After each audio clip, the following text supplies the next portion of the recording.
రాత్రి అన్నం మిగిలింటే మా పిల్లలకు ఎగ్ రైస్ చేస్తామని చేస్తున్నాను. కావాల్సిన పదార్థాలు: ఎర్రగడ్డలు, ఎగ్గులు, కరింపాకు, టమాటా, పచ్చిమిరపకాయలు, అన్నము, గరం మసాలా 1 స్పూను, ధనియాల పొడి 1 స్పూను, కారం పొడి 1 స్పూను, పసుపు, ఉప్పు, నూనె.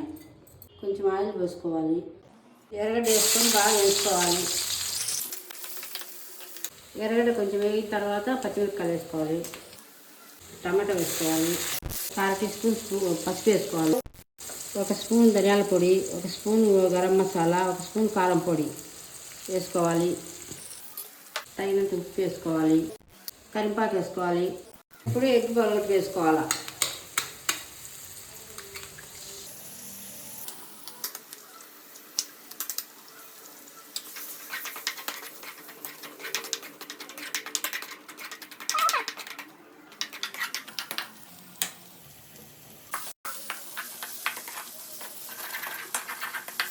గుడ్లు బాగా పొడి అయిన తర్వాత అన్నం వేసి కలుపుకోవాలి.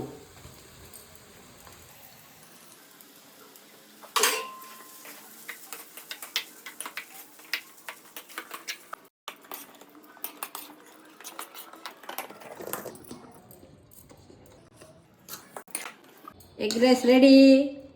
మీకు నచ్చినట్టయితే సబ్స్క్రైబ్ చేయండి, లైక్ చేయండి, కామెంట్ చేయండి.